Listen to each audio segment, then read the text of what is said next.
سیم صاحب تاسو دی وخت کې چې کوم فیصله وکړه آیا بل طرف ته حکومت غونډه هم ناسته ده څه امید لرئ چې رابطه سره کړې ده حکومت طرف ته دا جی زموږ سره خو رابطه نه ده شوې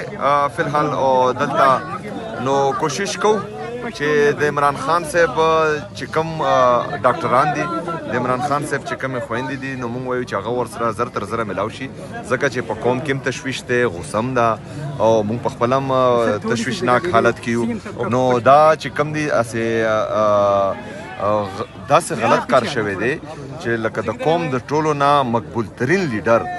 هغه مسلسل بیمارو او حالات دومره سنگین شوي وو چې هغه هسپتال ته هغې یوړو نو نه خو چې کوم کله بیمارو په هغه ټایم یې څوک خبر کړي دي بیا چې کله هسپتال ته یې بوتلو نو په هغه ټایم کې نه فیملی خبره کړې ده او نه هغه ذاتي ډاکټران خبر کړي دي نو دا یو داسې نه منلو والا کار دوی کړی دی او د دې د شاته موږ ته څه ایجنډې ښکاري نو په کار دی چې زر تر زره چې کوم دي دوی ملاقات وکړي کینې د حالات په مزه مزه د دوی د لاسه خرابېږي او تاسو څنګه نن فیصله کړې ده چې دا نه به ورپورې جاري وي یا نور ایم پی ایس ته هم کال کړي چې څوک پرې دا ملاقات اجازت نه ورکړي شوې د ټول پاکستان چې څومره پارلیمنټریان دي هغه دلته کال شوي دي پارټۍ کال کړي دي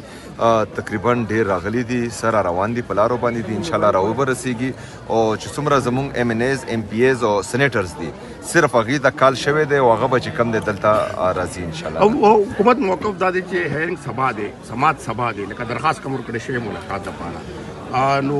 امکان هم دا ظاهرېږي چې حکومت سبا هغه ورکړي نو تاسو نن څنګه کار ورکړی چې سبا پرې ګورئ دا خو زیاتې دی که نه چې کله د عمران خان صاحب خبره راشي نو بیا د شپې عدالتونه لګي چې کله د عمران خان خلاف خبره وي او چې اوس د عمران خان صاحب د پاکستان د ټولو نه مقبول ترین لیډر